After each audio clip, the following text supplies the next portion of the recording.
ദശകം 15 ശ്ലോകം 6.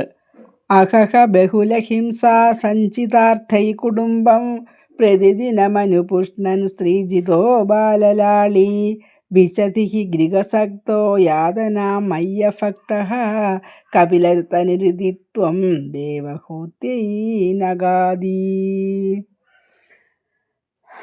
ഗൃഹസ്ഥനായിട്ടുള്ള ആളുകൾക്ക് കുടുംബം പോറ്റാൻ വേണ്ടി നരകയാതന അനുഭവിക്കേണ്ടി വരും എന്നാണ് ഇത് പറയുന്നത്.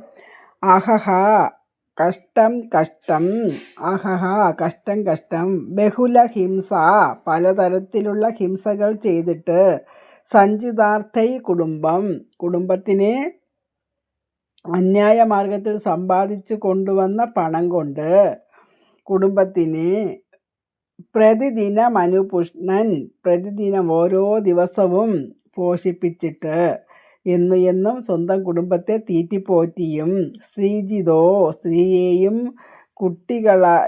കുട്ടികളെയും ലാളിച്ച്, സ്ത്രീകളാൽ ജയിക്കപ്പെട്ടവരായും കുട്ടികളെ ലാളിച്ചും അന്യായ മാർഗത്തിൽ പണം സമ്പാദിച്ച് കുടുംബത്തിന് വേണ്ടി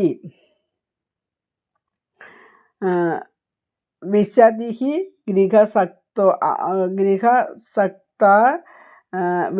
ഗൃഹാസക്തോ യാതനാമയ്യഭക്തഃ കുടുംബകാര്യത്തിൽ ആസക്തി കാണിക്കുന്നവർക്ക് യാതനകൾ യാതന എന്ന നരകത്തിൽ ബുദ്ധിമുട്ടുകൾ അനുഭവിക്കേണ്ടി വരുന്നു.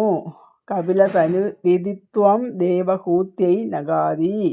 കപില തനു എന്ന ഭഗവാൻ ത്വം നിന്തിരുവടി, കപിലനായി അവതരിച്ച നിന്തിരുവടി ദേവഹൂതിയോട്, അമ്മയായ ദേവഹൂതിയോട് ഇങ്ങനെ പറഞ്ഞു. അഹഹ കഷ്ടം തന്നെ, മൈ അഭക്തഃ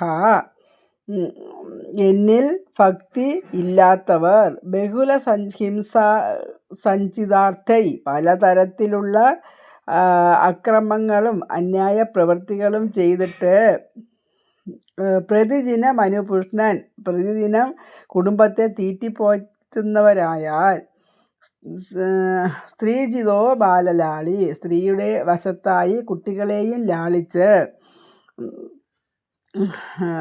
ലാളിച്ച് വിശതിഹി ഗൃഹാസക്തോ യാതനാമയ്യഭക്തഃ അതികഠിനമായ നരകയാതന അനുഭവിക്കേണ്ടി വരുന്നു എന്നാണ്